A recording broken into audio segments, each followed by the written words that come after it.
1904. Since then, for more than 110 years, our company has been striving to meet the expectations of the people of Hong Kong while offering the most affordable public transport service.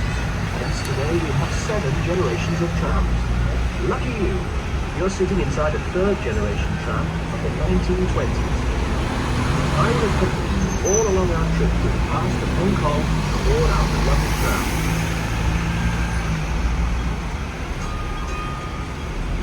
Please note that as we travel across Hong Kong Island, I will refer to the shore side of the island and the city side. Whilst we are travelling westwards towards our Shongwan Western Market terminus, the shore side will be on the right side of the tram, and the city side will be on the left.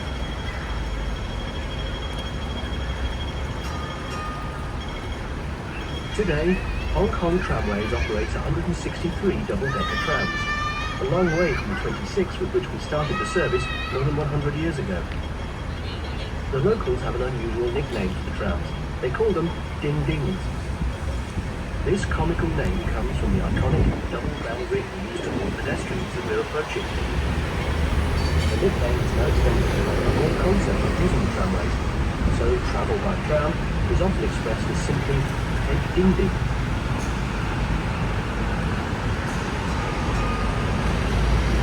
This is the very heart of Causeway Bay. The Hong Kong Tourism Board says that if shopping is a sport, then Causeway Bay is the Olympic game. This area caters for all tastes, the heights of fashion and luxury goods to more mainstream shopping choices. It is easy to spend an entire day exploring the shopping malls, department stores, boutiques, and market stalls in Causeway Bay. Many of the shops here are open until midnight, and the streets can still be crowded that late in the evening. The presence of 2 local features gives you a strong clue as to what went on in Causeway Bay before it was the city's premier shopping district. The typhoon shelter, and the Tin Hau Temple honoring the Chinese goddess of the sea, are evidence that this was in fact a fishing village. To seek the goddess's protection of their boats, the sailors would pass a few hundred meters from the Tin Hau Temple and perform a figure of 8 3 times in their boats.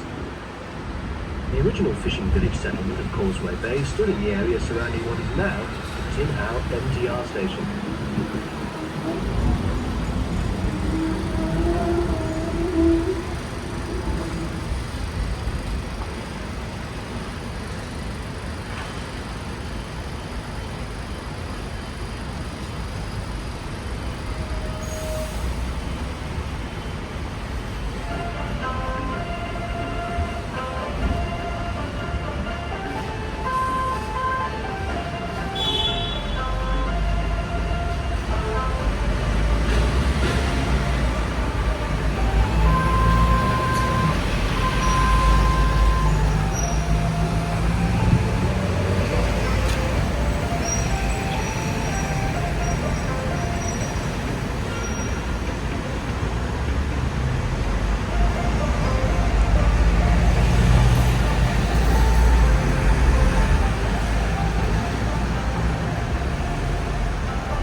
One of those Hong Kong streets that becomes a neon-lit extravaganza after dark.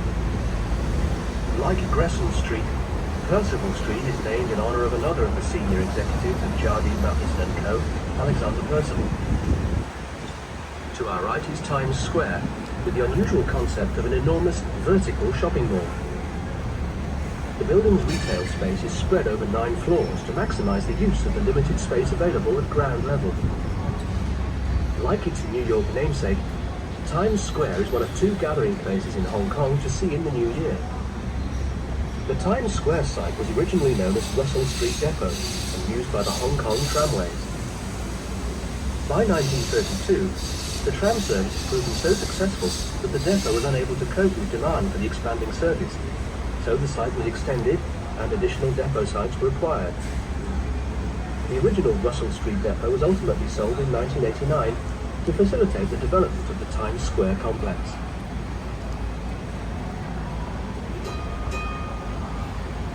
Chinese tea is very likely to be served with your lunch and evening meal. There is something of a secret code which accompanies tea drinking in restaurants. When the server fills your cup with tea, you thank him or her by gently tapping both your middle and index fingers on the table, a gentle gesture which represents a gracious bow to the emperor and dates back to the Qing dynasty. When you need the teapot refilled, remove the lid from the pot and rest it on the handle. Your server will quickly return and replenish the pot.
Look up to the skyline as we turn to the left ahead. The Peak is the highest point on Hong Kong Island and has been the city's most exclusive neighborhood since the earliest of colonial times in Hong Kong. No visit to the city is complete without reaching its summit. as the views from the peak are unparalleled. At night, the views are wonderfully enhanced by the glittering lights that shimmer across the city. In the daytime, the views down onto the city are stunning. The entire concept of being able to look down onto the top of the skyscrapers is truly bewildering. The Peak Tram is a funicular railway that will take you the 400 metres to the top of the peak without challenging your fitness level. Access to the Peak Tram is via the Garden Road Terminal in Central, close to St John's Cathedral. In the early 1880s, the tram's creator, Alexander Findlay Smith, visited many of the world's mountain ascent railways before deciding upon his design that was initially conceived to serve the residents of the Victoria Peak. When the Peak Tram opened in 1888, there were three classes of travel. First class for British officials and residents of the Peak, second class British military and the Hong Kong police, third class for other citizens, and for animals.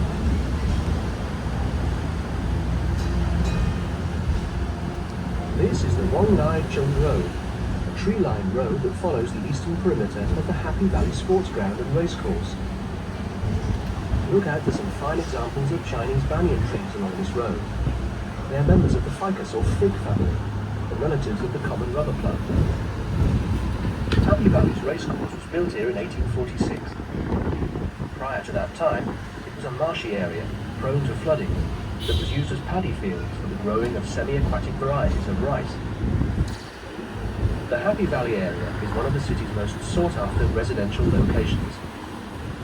Residents here tend to be upper-income couples and families, both natives of Hong Kong and wealthy immigrants from overseas.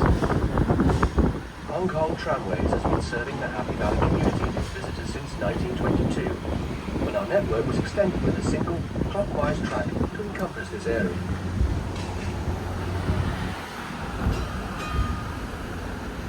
By the early 1880s, there were hundreds of rickshaw coolies operating in a market that preceded the huge success of the Hong Kong tramways.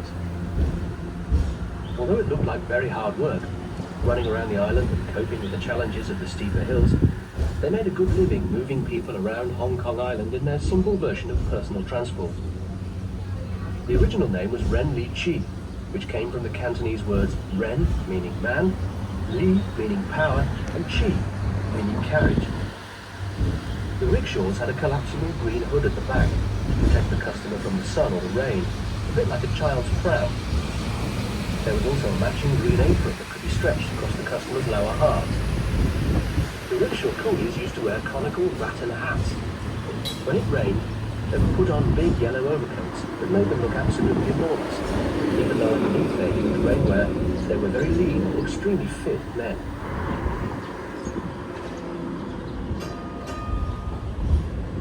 In the 1910s, some coolies discovered that it was much easier to haul their carts along the tram track than on the road. This caused many delays and was a nuisance for the tram service. Offenders were deterred by a 20 Hong Kong dollar fine or imprisonment for 1 month. The tram is indeed dedicated to passengers and is the easiest way to travel short and medium distances along the northern corridor of Hong Kong Island. After this tour, please use your 2-day pass to hop on and off the passenger trams as many times as you want to visit the attractions and other interesting locations situated along the tracks.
the left as we travel along this road, and you will see the green-blue glass tower that is the Hong Kong Sanatorium and Hospital.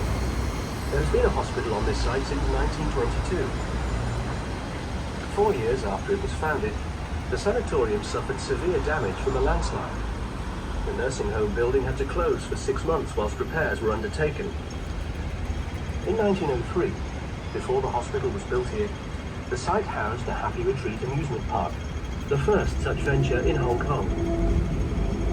The domed building on the left-hand side of us is Happy Valley's Hindu temple.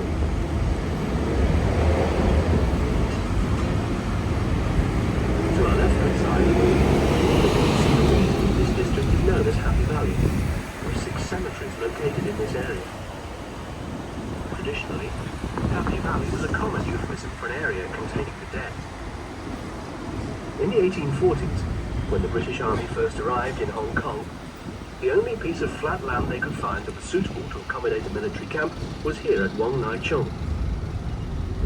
Although it was flat, the marshy land here created ideal conditions for malaria to become widespread, so the camp was subsequently closed, an increasing number of soldiers succumbing to the fatal disease.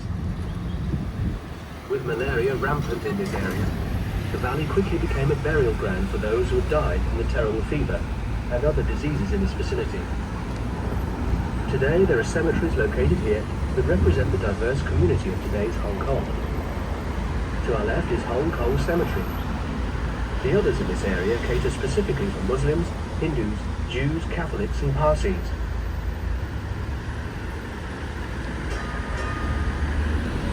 When walking on the streets of Hong Kong, you will almost certainly have noticed groups of local Hong Kongers sitting around tables and concentrating intensely on their game. Most likely they will be playing Mahjong, a game of skill and strategy, or Choi Dai Di, a card game also called the Big Two, often associated with poker. Gaming and betting is a real passion for them, and the stadium you see on the right shows the prominent symbol. The Happy Valley Racecourse is a hugely popular venue in Hong Kong, with capacity for 55,000 spectators. The race meetings are organised by the Hong Kong Jockey Club, one of the oldest institutions in Hong Kong. The Jockey Club was founded in 1884 to promote horse racing. It is a not-for-profit organisation conducting more than 700 horse races each year. As the Jockey Club has the monopoly on all gambling related to horse racing and football, it is Hong Kong's largest taxpayer. It is also the largest private donor of charity funds, contributing more than 1 billion Hong Kong dollars each year.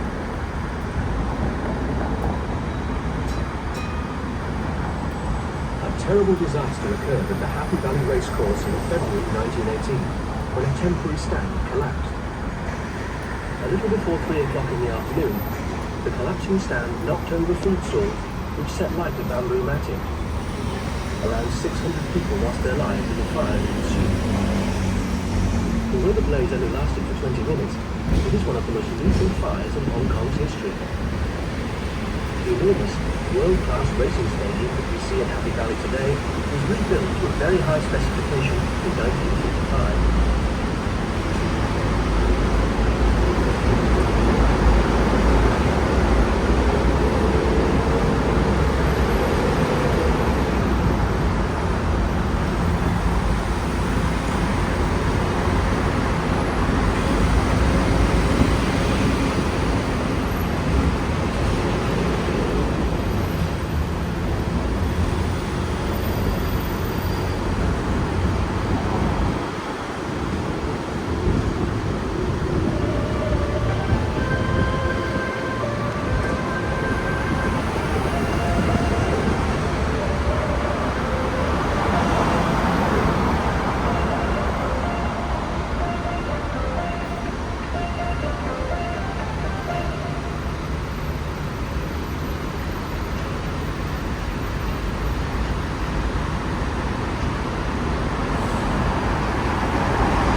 shops here, offering everything from simple lamps and desk lights to enormous chandeliers.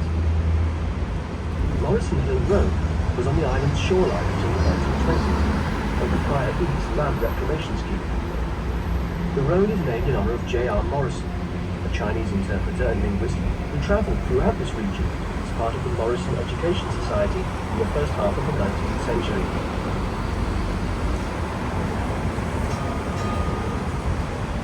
In Hong Kong, you will hear references to two things known as ding ding, one for the trams and one for a candy. The dong dong tong, a Chinese tradition you might come across in Hong Kong, is that of the singing candies, a malty sugary candy that is sometimes also flavored with sesame.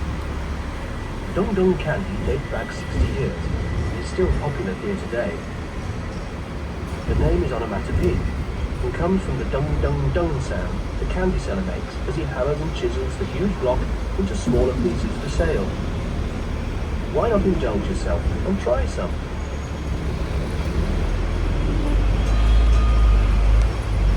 During negotiations in 1984, Margaret Thatcher agreed that the British rule of Hong Kong would come to an end. The colony would be handed back to the People's Republic of China on the 30th of June, 1997. The legacy of the 155 years of British involvement in the development of a wonderful Chinese-British culture is evident all over Hong Kong. The British remain very proud to have been able to support the growth and development of this wonderful place. But let's not forget the contribution the Chinese people made to the modern world, and great inventions that originated here in the Far East. Fireworks were invented in China in the 7th century to accompany festivities. The tradition has now spread throughout the world and become synonymous with national celebrations. Fireworks are a major feature of festivities here in Hong Kong.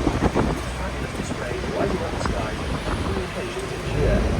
Chinese New Year, at midnight on the 31st of December, and on National Day, the 1st of October, which marks the founding of the People's Republic of China. The stunning firework displays are centered on Victoria Harbour and are visible from both Kowloon and Hong Kong Island. In the 9th century, it was the Chinese that introduced paper money, although it was then known as flying money because it could so easily blow out of one's hand. Here in Hong Kong, banknotes are not issued by one central government facility, but by 3 of the city's banks: HSBC, Standard Chartered, and the Bank of China. This is why you might notice different designs for the same value note, as they come from 3 different sources.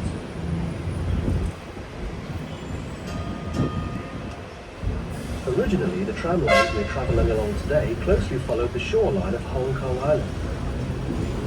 Since the 1850s, the city has been reclaiming land from Victoria Harbour to expand the amount of usable space on the island.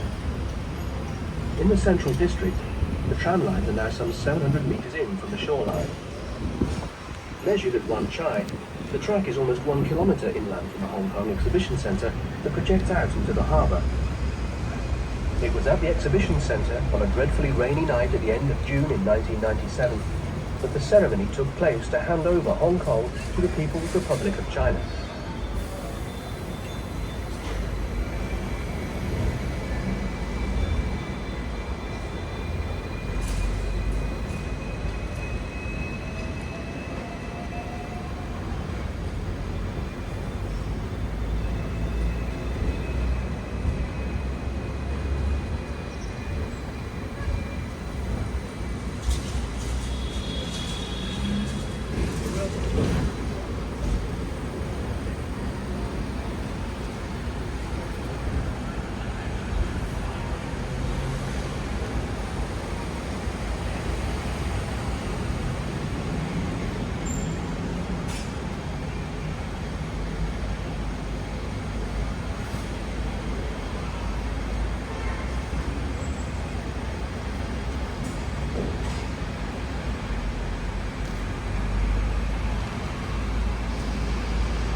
On the corner on the shore side, the modern, principally glass building is the Tai Yao Plaza. It was formerly the site of the Yin King restaurant, one of the finest, most luxurious restaurants on the island. When the British Duke of Edinburgh came to visit Hong Kong in 1959, it was here at the Yin King that he attended a grand banquet.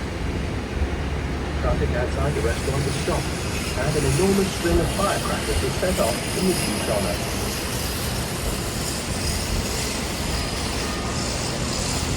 When the tram was launched in 1904, there were two classes with two different fares. Of the 26 single-deck tram cars, 10 tram cars were for first class, and the other 16 were for third class. Hong Kong Tramways has never had any second class. The next generation of trams were structured with the upper deck for first class and the lower deck for third class. From the 1960s to the early 1980s, we added a trailer car to our trams. It cost the same as the first class fare, as it was more spacious. In 1972, the class distinction was finally abolished, and the tram's offer became structured as it is today, the same service for everybody.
Coming up on the city side is Tai Yuen Street, which was originally part of the military zone.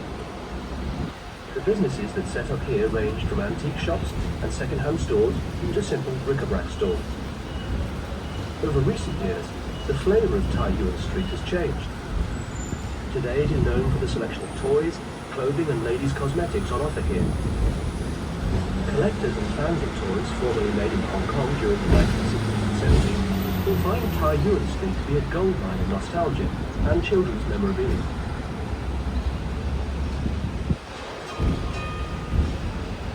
The four-storey cream-coloured building with all the balconies on the city side of the tram is the Port. For more than 100 years, it was the Wo Chung Pawn Shop, a traditional Chinese mortgage company established in the early 1900s, where people could deposit jewellery, watches or clothing with a pledge against which they could borrow cash.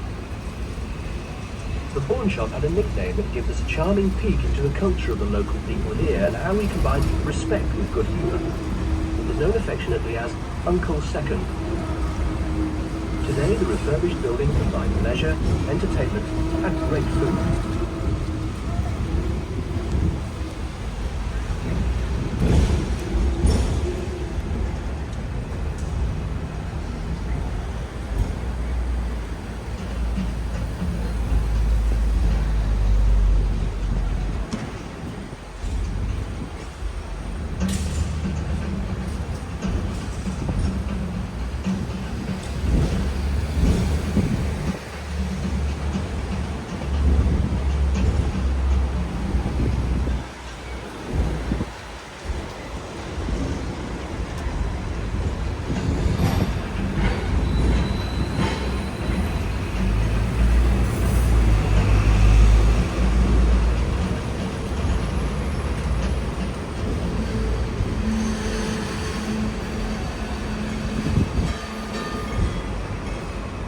Soon be turning onto Johnston Road, an old street on Hong Kong Island that dates back to 1851, when this area was known as Prior East.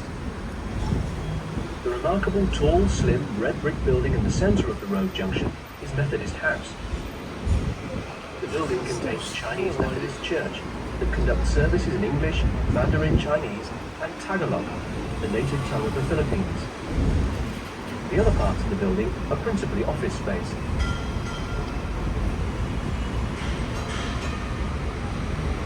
In the old days, lunch breaks weren't scheduled for tram drivers, so we could only have a red light meal while we were working. What is a red light meal? It is a self-arranged mealtime to be taken whilst operating the trams. Whenever the traffic light was red, we would take out our meal box and start to eat. This would be repeated at each red light until we finished the entire meal. We usually started the meal from one terminus and we would be finished about halfway through the journey. After many years of this traditional practice, the tram company officials kindly allowed us all to take a proper meal break, giving us more time to eat and fewer cases of indigestion.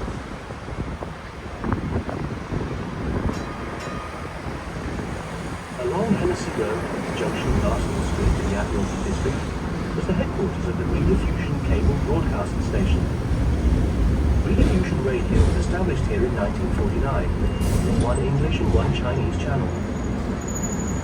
Rediffusion TV was introduced in May of 1957, making Hong Kong the first Chinese city to be provided with television. It remained an English-only television station until 1963, when a Chinese service was made available.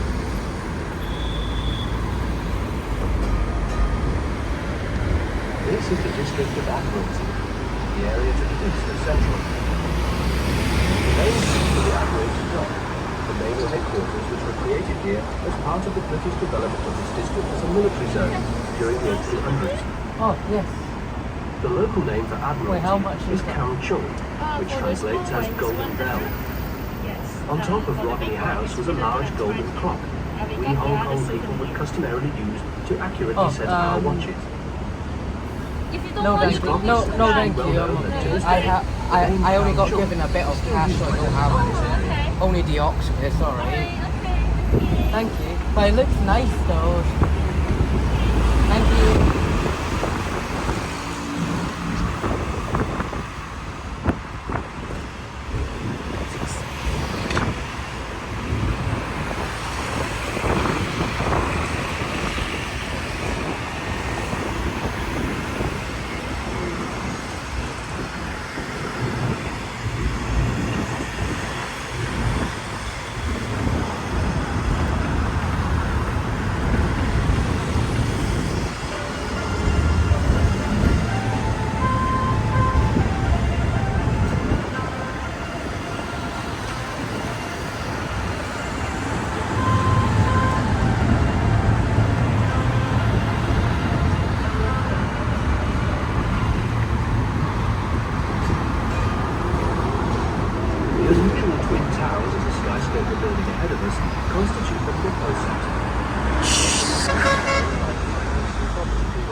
Because of this, we call this building the Koala Tree.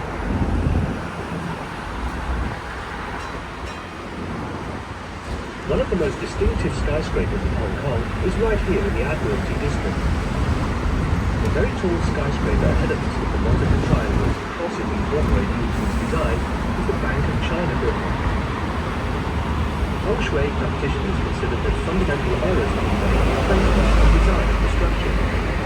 The combination of sharp edges and numerous X-shapes are seen as very negative symbols. The sharp corners are considered to be lifelike, creating killing energy, or sha qi, that slices down on the building and people in the surrounding area. These effects have been reduced by the introduction of trees, water features and flagpoles, which have been strategically placed to alter the energy flow of the tower.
Coming into view from our position here is the majestic neoclassical dome of the former Supreme Court, which has housed the Court of Final Appeal since 2015. The building was designed by the same British architects who created the facade of Buckingham Palace in London. In the early 1940s, the building was taken over and used as the headquarters of the Japanese military police. The beautiful facade is the only declared historic monument of Hong Kong that sadly still bears the scars of the Second World War, as there is bullet and shrapnel damage visible on the outer walls.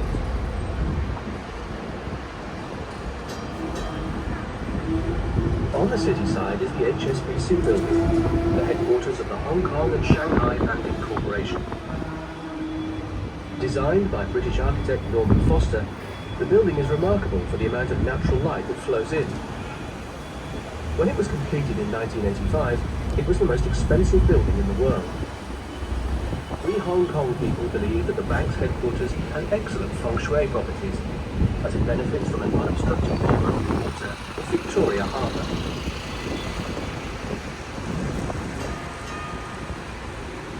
This is the district of Chung Wan, or Central.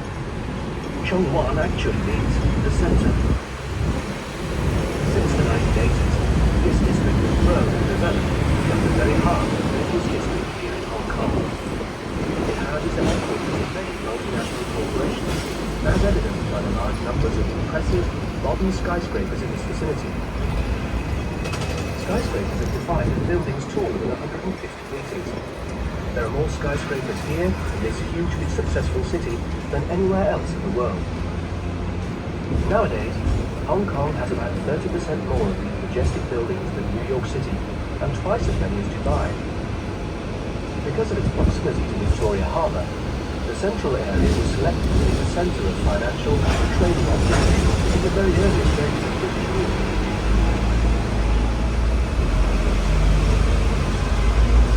Now let's go back to the early 20th century. What sort of energy do you think was powering the track? Water, steam, and coal? Actually, it was none of them. The Hong Kong tramway was never drawn by horses or powered by steam. It was an environmentally friendly electric tramway from the very beginning in 1904. The first 26 single-decker tram-car bodies were created as parts in the UK and shipped to Hong Kong for construction here in Hong Kong. By 1912, the tram had proven to be so successful that double-deck vehicles were introduced to cope with passenger demand. The first double-deckers had open tops and garden-style seating on the top deck. By 1925, the top deck was fully enclosed to offer customers protection from inclement weather conditions. Today, the tram is an iconic feature of Hong Kong and is recognized throughout the world. Hong Kong Tramways remains the largest fleet of double-deck trams in operation anywhere on the planet. And I'm proud to tell you that everything is 100% built in our depot, right here in Hong Kong. In fact, we operate the very last industrial production line on Hong Kong Island. The tram service offers the most economical transport solution on Hong Kong Island and carries more than 200,000 passengers every day.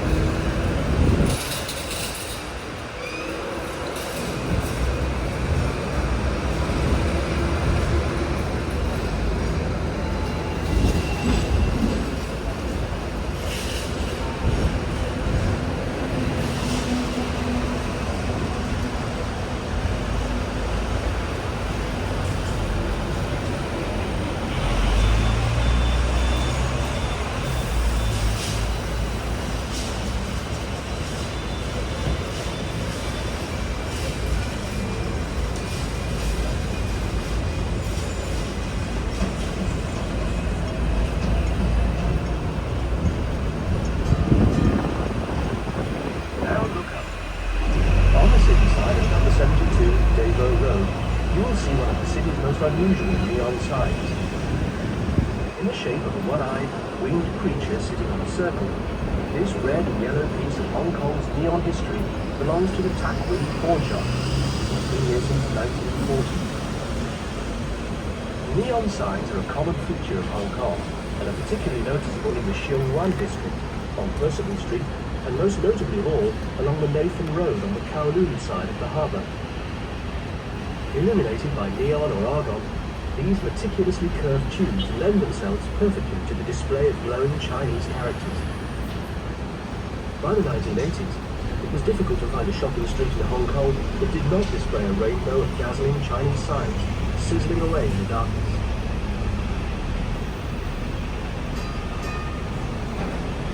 Typhoons, or more formally tropical cyclones, are familiar to anybody living in Hong Kong. Their regular occurrences cause serious disruption and can sometimes paralyze life on Hong Kong Island. Sadly, some typhoon dates have gone down in history for the dreadful damage they caused. In September of 1906, an enormous typhoon hit Hong Kong, and 5% of the population lost their lives. The typhoon season in Hong Kong runs throughout the summer from May until September.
We are now approaching Manhua Lane, or Chop Alley. In many Far Eastern cultures, it has been common to use a seal or chop in lieu of a personal signature. Manhua Lane is where we Hong Kong people would come to consult an engraver to design our own personal seal for us. Seals can be made of stone, metal, wood, bamboo, or ivory. They are typically used with red ink or cinnabar paste to create a unique stamp of a particular individual. When corporations enter into contractual arrangements in Eastern Asia, the business owner will often be required to authorize the original documents with the company chop. If you want to take home a unique souvenir of Hong Kong to add authenticity to your regular signature, you might like to stroll along Chop Alley and see what you can find.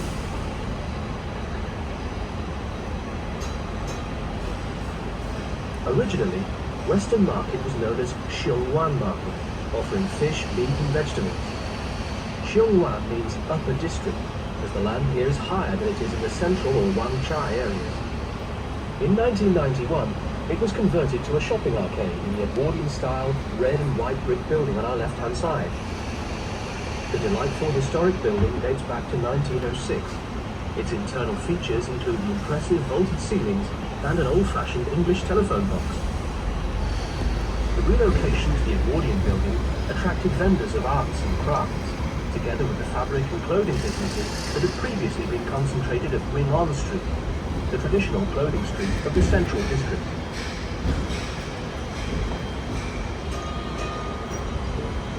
We are now approaching our Xiongwan Western Market terminus.